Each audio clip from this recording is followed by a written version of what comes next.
જોઈએ એ પ્રકારે ઉત્પાદન થવું જોઈએ. ઉત્પાદનવાળાને જ્યારે કાચો માલ જોઈએ ત્યારે એને માલ મળવો જોઈએ. એ રીતે કાચા માલનો સ્ટોક ખરીદ કરીને આપી દેવો જોઈએ. ખરીદ વિભાગ જ્યારે ખરીદી કરવા જાય તો એને પૂરતા નાણાં ફાળવવા જોઈએ. તો આમ તમામ જે વિભાગો છે, ખરીદ વિભાગ હોય, ઉત્પાદન વિભાગ હોય, વેચાણ વિભાગ હોય, વિતરણ વિભાગ હોય, સ્ટોર્સ ડિપાર્ટમેન્ટ હોય, હા, ફાઇનાન્સ ડિપાર્ટમેન્ટ હોય, તો આ બધા ડિપાર્ટમેન્ટ વચ્ચે એક સૂત્રતા એકબીજાની વચ્ચે, અને તો જ સમગ્ર એકમની બધી જ પ્રવૃત્તિઓ એક જ દિશામાં જઈ શકશે. પછી ભાવિ નીતિ નક્કી કરવાનો આશય છે અને બજેટ દ્વારા યોગ્ય માર્ગદર્શન મેળવવાનો. તમે જે પોલિસી નક્કી કરી કે આપણે વેચાણ કિંમત આટલી રાખવી છે, વેચાણ કિંમત સ્પર્ધાત્મક ધોરણે નક્કી થતી હોય છે.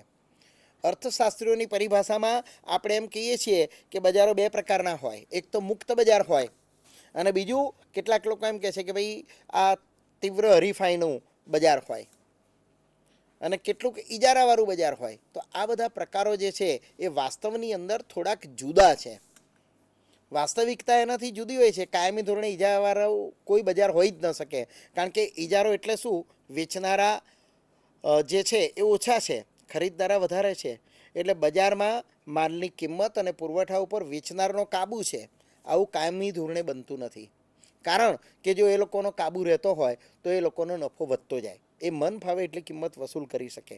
ટૂંકા સમય માટે ચાલશે, પણ અમુક સમયે લોકો તરત જ ધંધાની અંદર હરીફાઈમાં આવી જશે કે આમાં વધારે નફો છે, આપણે આ જ પ્રકારનો ધંધો કરીએ. એટલે પરિણામે એ બજાર ઇજારાવાળું રહેતું નથી. એવી રીતે તમે જો વધુ જ કિંમત બહુ ઊંચી લેવા જશો તો બજારમાં લોકો વૈકલ્પિક વસ્તુઓનો ઉપયોગ કરતા થઈ જશે, અવેજીની વસ્તુઓનો ઉપયોગ કરશે, અને પરિણામે ખર્ચ એટલો ને એટલો થશે પણ વસ્તુના જથ્થાની માંગમાં ઘટાડો થશે. એટલે આમ ભાવનીતિ યોગ્ય નક્કી થવી જોઈએ. વસ્તુનો ભાવ જો તમે વધુ પડતો ઊંચો રાખ્યો હશે તો તમારો નફો વધશે પણ ગ્રાહકો ગુમાવવા પડશે. જો તમે વસ્તુનો ભાવ ખૂબ જ નીચો રાખ્યો હશે તો તમારું વેચાણ વધશે પણ સામા પક્ષે તમને નુકસાન થશે અથવા તો નફો ધાર્યો મેળવી શકાશે નહીં. એટલે જે ભાવિ નીતિ આપણે નક્કી કરેલી હોય, ભાવ અંગેની હોય, ઉત્પાદન અંગેની હોય, વસ્તુની કિંમત અંગેની હોય, પડતર અંગેની હોય, તો આ બધી નીતિઓને એક સૂત્રે બાંધવા માટે, એ પોલિસી નક્કી કરવા માટે બજેટ માર્ગદર્શક બને જ છે. અને માટે આ એક બજેટનો હેતુ પણ છે કે આ રીતે આ નીતિ નક્કી કરી શકાય. વિભાગવાર ઉપજ અને ખર્ચના લક્ષ્યાંકો નક્કી કરવા અને અંદાજિત નફો નક્કી કરવા. દરેક વિભાગે કેટલી ઉપજ કરવી પડશે, કેટલા ખર્ચ થશે, એના અગાઉથી આંકડા નક્કી કરવા પડે, ટાર્ગેટ લક્ષ્યાંક નક્કી કરવા પડે, અને એ સિદ્ધ કરવા માટે કેટલો ખર્ચ થશે અને એના આધારે આપણને કેટલો નફો થશે એ પણ નક્કી કરવા માટેના આપણે પ્રયત્નો કરવા જોઈએ. અને એ જ હેતુથી આપણે બજેટનું ઘડતર કરીએ છીએ અને બજેટ દ્વારા અંકુશ રાખવાનો પ્રયત્ન કરીએ છીએ. તો આમ મિત્રો, આપણે આ બાબતની એક સ્પષ્ટ ચર્ચા કરી કે બજેટ એ શું છે, એના હેતુઓ કયા છે, બજેટરી અંકુશ એટલે શું. તમે માનો છો એવું નથી. આ બજેટરી અંકુશનું મહત્ત્વ વ્યાપારિક ક્ષેત્રમાં, ધંધાકીય ક્ષેત્રમાં ખૂબ જ રહેલું છે. એટલે એનું મહત્ત્વ જે છે એના ઉપર હવે તમને સમજૂતી આપવા માટે હું ડીટી રાવલ સાહેબને વિનંતી કરીશ. રાવલ સાહેબ. નમસ્કાર વિદ્યાર્થી મિત્રો. આપ બધા જ જાણો છો કે આપણી પાસે જે કોઈ વાહન છે એમાં બ્રેક છે. સાહેબે બહુ સરળ રીતે કહ્યું કે આ બ્રેક એ જ અંકુશ. તો હવે આ ધંધા તો એક વાહન છે એવું આપણે કહી ન શકીએ, પણ ધંધો એ એક આપણે સમાજની અંદર આપણા ગ્રાહકોને સાચવવાનું, એમને યોગ્ય કિંમતે વસ્તુ આપવાનું, અને સાથે સાથે આપણને પણ કંઈ ધંધામાંથી નફો થાય. અને હવે તો કોર્પોરેટ સેક્ટરો છે ત્યારે લોકોની મૂડીથી આપણે આ ધંધો કરીએ છીએ. અને જો આવી રીતે આપણે ધંધો કરતા હોઈએ ત્યારે દરેક આપણા શેર હોલ્ડરો પણ એવું કહે કે અમને કંઈક નફો પણ મળે. તો હવે જ્યારે આ બધી બાબતો આવે ત્યારે નાણાકીય બાબત એવી છે કે જેની અંદર આપ ઘણું બધું સમાચાર પત્રોમાં પણ જાણો છો.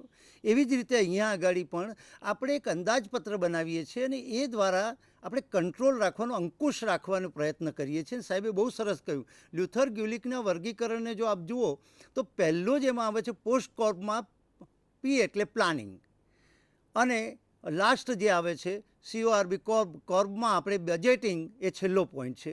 તો આ બજેટિંગમાં આપણે જો એના કાર્યો, મહત્ત્વ, એ જાણવું હોય તો પહેલું આયોજન કરવું પડે, અને આયોજન કરવું પડે તો સીધો ને સટ હિસાબ છે કે આપણે ભૂતકાળની માહિતી ઉપરથી આપણા ભવિષ્યકાળનો અથવા તો ભવિષ્યના ધંધાનો અથવા તો આપણી કાર્ય પદ્ધતિનો અંદાજ મેળવવો પડે. અને એટલા માટે દરેક ક્ષેત્રમાં ગયા વર્ષે આપણો શું નફો હતો, ગયા વખતે શું ખરીદી હતી, ગયા વખતે શું વેચાણ હતું, ગયા વખતે શું ઉત્પાદન હતું, કેટલો સ્ટોક રહ્યો, બજારમાં આપણને કેવો રિસ્પોન્સ મળ્યો છે, આ બધી બાબતો. તો એનું આયોજન આપણે ભવિષ્ય માટે કરવા માટે કે આપણી કેપેસિટી શું છે, પ્રોડક્શનની કેપેસિટી પણ એની અંદર જોવાય છે. તો આ પહેલી બાબત એ છે કે આયોજન કરવું પડે. એટલે આપણે આપણા અંદાજો, આપણા લક્ષ્યાંકો એ નક્કી કરીએ છીએ, અને એ અંદાજ દ્વારા, અને એ લક્ષ્યાંકોની બહાર આપણે ન જઈએ એ જોવા માટેનું તો આપણને કેટલું બધું આમાંથી મહત્ત્વ મળી રહે છે. એ પહેલો પોઈન્ટ છે આયોજન.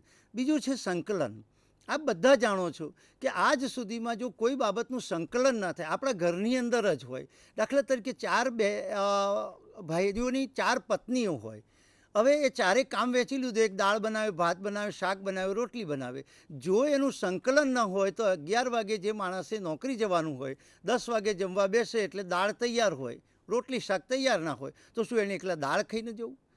તો એવી જ રીતે ધંધાની અંદર પણ આવી બાબતો આવે છે કે તમારી પાસે કોઈ વેચાણ અંદાજ પહેલાંથી લઈ લીધો કે ભાઈ માર્કેટની અંદર આખા વર્ષ માટે આપણે આટલું વેચાણ કરવું છે, કોઈ ટેન્ડરમાં આપણે એવી રીતે કરી દીધું.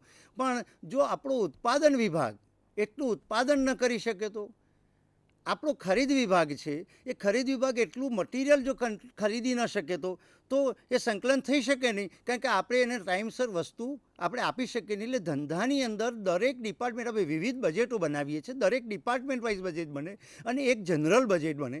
એટલે એ ડિપાર્ટમેન્ટ વાઇઝ બજેટની અંદર ખબર જ હોય કે મારે આ સમયે આટલો માલ પ્રોવાઈડ કરવાનો છે, તો મારે એના માટે પૈસા ક્યાંથી લેવા, મટીરિયલ ક્યાંથી ખરીદવું, કયા પ્રકારની ક્વોલિટી માગશે, આપણા મશીન એ એક્સેપ્ટ કરશે કે નહીં. તો આ બધી બાબત પણ સંકલનની અંદર એટલી જ જરૂરી બની જાય છે. અને સંકલન કોઓર્ડિનેશન સિવાય કોઈ આ પોસ્ટકોપનું જ એક વસ્તુ આવે છે, કારણ કે પોસ્ટકોપમાં આપણે જો તો CO તો કોઓર્ડિનેશન, તો એ કોઓર્ડિનેશન પણ આમાં આટલું બને છે.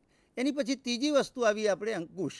ધંધાની અંદર અંકુશ એ ફક્ત ધંધા પૂરતો જ મર્યાદિત નથી, એ સર્વગ્રાહી છે અને એ સર્વવ્યાપી છે. કોઈ પણ જગ્યાએ આપણે જોઈએ તો અંકુશ છે. દાખલા તરીકે આપણી બોર્ડર ઉપર તો સૈનિકો શું કરવા મૂક્યા છે કે બીજા રાષ્ટ્રની કે બીજા દેશની જે વ્યક્તિઓ અથવા તો જે આપણે કહી શકીએ કે એવી વ્યક્તિઓ કે જે આપણને નુકસાન કરી શકે એ અંદર ઘૂસી ના જાય. એટલે બોર્ડર ઉપર આપણે અંકુશ રાખીએ છીએ. તો વિચારો આપણા ઘરની અંદર પણ સાહેબે કહ્યું તેમ કે શાકભાજી બધા ઉપર અંકુશ રાખવો પડે છે. એટલે એના માટે બજેટ આપણે બનાવીએ છીએ કે આટલા પૈસાથી વધુ શાકભાજીમાં ખર્ચ ન થાય, આટલા પૈસાથી વધુ, એમ આપણે નક્કી કરીએ છીએ કે આપણે જે પાસે આપણી ઇન્કમ છે એમાંથી આપણે ઇન્કમને વિવિધ વિભાગોમાં વહેંચી દેવી પડે કે જેટલા આપણા ડિપાર્ટમેન્ટ હોય, ખરીદ ડિપાર્ટમેન્ટ હોય, ઉત્પાદન ડિપાર્ટમેન્ટ હોય, પછી એનો વેચાણ ડિપાર્ટમેન્ટ હોય, એના માટેને આપણે બીજી કોઈ પ્રક્રિયાઓ કરતા હોય તો એવા ખર્ચાઓ આવતા, ઓવરહેડ પણ આવતા હોય છે.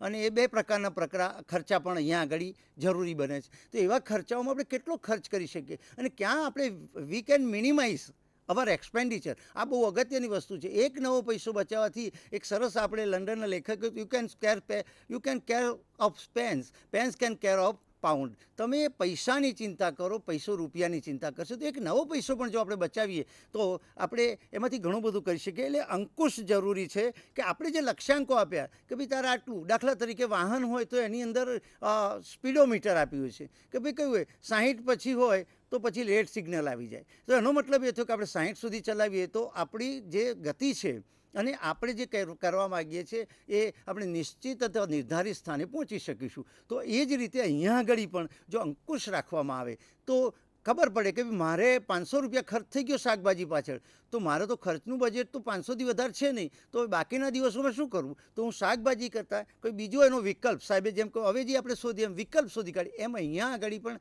આપણા ખર્ચની મર્યાદા બહાર જો કોઈ ખર્ચ જાય તો આપણે ક્યારે ખબર પડે? તો આપણે આ અંકુશ રાખી શકીએ, અથવા તો આપણું લક્ષ્યાંક હોય, આપણે બજેટ બનાવ્યું હોય તો, અધરવાઇઝ તો આપણે ખર્ચો કર્યા જ જઈશું અને એવું થશે. પછી વિકેન્દ્રીકરણ, આ પણ એટલું જ મહત્ત્વ એ ધરાવે છે.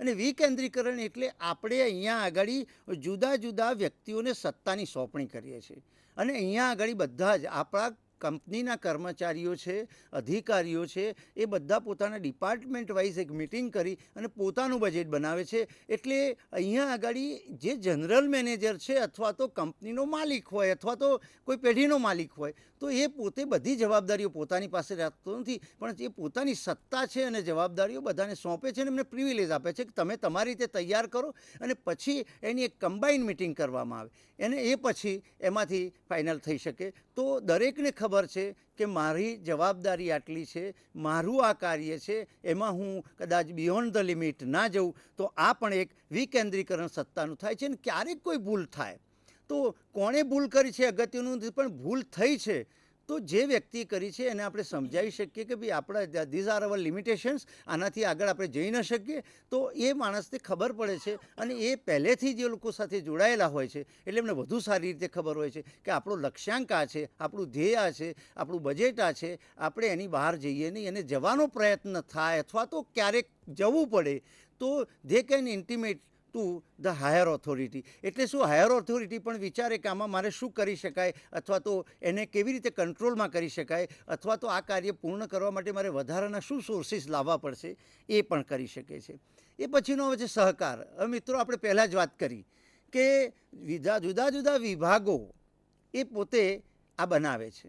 હવે બજેટ બનાવે અને એ બજેટનું એક મુખ્ય બજેટ. હવે જુદા જુદા વિભાગો જ્યારે બજેટ બનાવતા હોય ત્યારે હું બજેટ બનાવું, ધારો કે હું ખરીદ વિભાગનો વડો છું તો હું બજેટ બનાવું ત્યારે હું વેચાણ વિભાગથી, ઉત્પાદન વિભાગથી જુદા જુદા વિભાગોને પૂછીશ કે તમારે કેટલી જરૂરિયાત છે તો હું એ મુજબનું મટીરિયલ ખરીદું અને એ રીતે. એટલે મારે બીજાને પૂછવાનું રહે, બીજો મને પૂછે, અમારા વચ્ચે વિચાર વિમર્શ થાય. તો વિચારી લો મિત્રો કે આ કાર્ય વિચાર વિમર્શથી થાય તો એકબીજાનો સહકાર મળે. ધંધો આપણે જે અત્યારે ઔદ્યોગિક વિકાસ એ દેશનો વિકાસ છે અને ઔદ્યોગિક વિકાસ થાય તો આપણા સમાજનો પણ વિકાસ થાય. વિચાર લો મિત્રો, આપણું જે લિવિંગ સ્ટાન્ડર્ડ જો ઊંચું લાવવું હોય તો પણ આની અંદર આપણે સહકારની ભાવના જોઈએ. ઘરની અંદર 4 વ્યક્તિઓ રહેતા હોય ને જો એકબીજાને કોઓર્ડિનેટ સહકાર, એકબીજાને કોઓપરેશન ના હોય તો આ કાર્ય પૂરું થતું નથી. એટલે એવી જ રીતે ધંધાની અંદર તો કેટલા બધા માણસો છે. આપણે ઇન્ફોસિસની અંદર જોઈએ તો હું હમણાં એક કંપનીમાં જે આવ્યો પૂનાની અંદર 1.5 લાખ કર્મચારીઓ.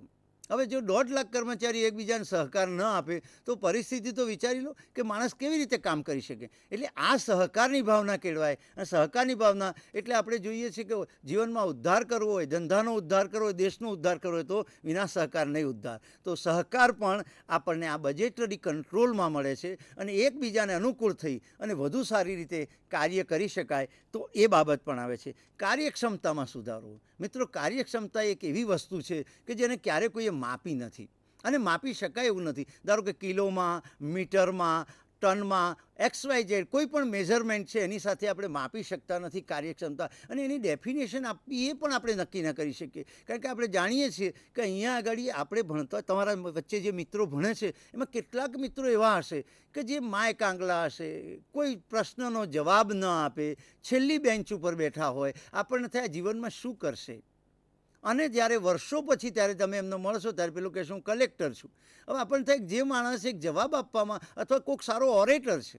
એટલે જીવનની અંદર આ વસ્તુ બને છે એ કાર્યક્ષમતા. માણસને ક્યારેક કોઈક વસ્તુ પિંચ કરી જાય, અસર કરી જાય અને એ માણસ બહુ આગળ આવી જાય. એટલે એવી જ રીતે અહીંયા આગળ તમને જ્યારે એમ કીધું તમે ધંધાનો એક ભાગ છો, તમે નિર્ણય લેવાની પ્રક્રિયાની અંદર તમે એક you are part and parcel of this game, ત્યારે એને એટલો બધો આનંદ થાય છે કે હું કંઈક છું. મારી એક નાની, જેમ પેલી રામચંદ્ર ભગવાને સેતુ બાંધ્યું ત્યારે ખિસકોલીએ નાખેલી ધૂળ, ખિસકોલીને પણ એટલું ગૌરવ થયું કે આ પુલ બનાવવામાં મારો કોઈ હિસ્સો છે. એમ આપણો ધંધો, આપણી સંસ્થાને ઊંચી લાવવામાં મારો પણ કંઈક ફાળો છે. એટલે એની કાર્યક્ષમતા વધશે. કારણ કે સ્વાભાવિક વસ્તુ છે કે આપણે કોઈકને મહત્ત્વ આપીએ છીએ એટલે એને એમ કાર્ય કરવાનો જુસ્સો, પ્રેરણા મળે છે. અને આ તો આપણે માર્સ્લો અને અકબરની સિદ્ધાંત પણ કહે છે કે પ્રેરણાથી માણસ ઘણા બધા સારા કામ કરી શકે છે. અને આપણે જોઈએ છીએ કે જે આપણે યુદ્ધભૂમિ ઉપર બ્યુગલ વાંચતું હોય તો એ બ્યુગલ છે, ઢોલ નગારા આરતી વખતે એ આપણને એક પ્રોત્સાહન કરે છે, પ્રેરણા આપે છે. એવી રીતે અહીંયા આગળ પણ કાર્યક્ષમતામાં સુધારો થાય છે. અને આપણી નાની નાની ભૂલો, મેં આ ભૂલ કરી, હવે કોઈ દિવસ ના થાય, હું 5 માણસને કહીશ, અને એમ કરીને ભૂલ સુધારવાની કોશિશ થાય છે. એટલે મિત્રો આ જે છે એ અંદાજપત્ર દ્વારા અંકુશમાં જ્યારે બધાનું ઇન્વોલ્વમેન્ટ આટલું બધું થાય છે તો ઓફકોર્સ ધંધાની કાર્યક્ષમતા પણ સુધરે છે અને આપણા જ્ઞાનમાં પણ વધારો થાય છે. અને કાર્યક્ષમ માહિતી સંચાર, કાર્યક્ષમ માહિતી સંચાર એટલે બહુ મિત્રો જે વસ્તુ આપણે લોકો સુધી પહોંચાડવી છે. આપણે બધા જ જાણીએ છીએ કે માહિતીનો સંચાર જો ખોટો હોય કે અભાવ હોય તો આપણે 1857ના બળવાને યાદ કરી શકીએ. 1857નો બળવો નિષ્ફળ જવા પાછળનું કારણ હતું માહિતી સંચારનો અભાવ. કારણ કે જે દિવસે આપણે બળવો કરવાનો હતો એના કરતાં ક્યાંક વહેલો ફાટી નીકળ્યો, ક્યાંક કોઈકે રાહ જોઈ. તો વિચારી લો કે માહિતીના અભાવે આખી આપણી જે આઝાદી છે એની પ્રક્રિયામાં જ્યારે આપણે વહેલા આઝાદ થઈ શકતા તે બહુ મોડા આઝાદ થયા. તો એવું જ અહીંયા આગળ છે. જો કાર્યક્ષમ માહિતી સંચાર ન બને તો ઉત્પાદન વિભાગ અને વેચાણ વિભાગ વચ્ચે જ્યારે માહિતીની આપલે ન થઈ હોય, પહેલાં કંઈક ભાઈ મારે જાન્યુઆરીમાં માલ પ્રોવાઈડ કરવાનો છે અથવા બજારમાં મૂકવાનો છે, તો ખરીદ વિભાગે એને પ્રોડક્શન વિભાગને પૂછે કે તમારે કેટલા સમયમાં આ પ્રોસેસ થશે ને તૈયાર થશે, પેકિંગ ક્યારે થશે, એનું સ્ટેમ્પિંગ ક્યારે થશે, બ્રાન્ડિંગ ક્યારે થશે અને વેચાવા લાયક માલ ક્યારે તૈયાર થશે, એનો પીરિયડ જોવાય. અને આ જો માહિતી કાર્યક્ષમ થાય તો આપણે ફેબ્રુઆરીમાં માલ સમયસર ગ્રાહકને અથવા તો આપણા વેપારીને પહોંચાડી શકીએ. તો આ કાર્યક્ષમ માહિતી સંચાર એ દરેક નાના લેવલથી આપણે ટોપ લેવલ ને બોટમ લેવલ બંને આપણે જોયેલા છે કે જે અંદર એક જગ્યાએથી છેક ટોપ લેવલ સુધી માહિતી પહોંચાડવાની. એવી રીતે અહીંયા આગળ પણ આપણા જુદા જુદા ડિપાર્ટમેન્ટ એકબીજા સાથે માહિતી કે ભાઈ હવે મશીન બંધ છે, આ મશીનની અંદર આ ફોલ્ટ છે, આ માલ આટલો મોડો ઉત્પન્ન થશે અથવા તો તૈયાર થશે તો શું કરવું. તો જો કાર્યક્ષમ માહિતી સંચાર હોય તો આપણે વેપારીને જણાવી શકીએ અથવા તો આપણે જે ડિપાર્ટમેન્ટને જણાવવાનું છે એને કંઈક હવે પછી તને માલ મળે એમાં આટલો સમય લાગશે. આ કાર્યક્ષમ માહિતી સંચારનું એક મોટામાં મોટું ઉદાહરણ. અને આ વસ્તુ દરેક જગ્યાએ જરૂર છે. ઘરમાં પણ જો માહિતી સંચાર ન હોય તો કાર્ય થઈ શકતું નથી. આપણે જમવા બેસીએ અને પછી ભીંડાનું શાક આવે ને આપણે કે મને નથી ભાવતું, ઝઘડો કરીએ, એના કરતાં જો આપણે સવારે કહીને જ ગયા હોય કે સાંજે આ શાક બનાવજો, તો તમે વિચારી લો મિત્રો કે ઘરની અંદર થતા આવા નાની નાની બાબત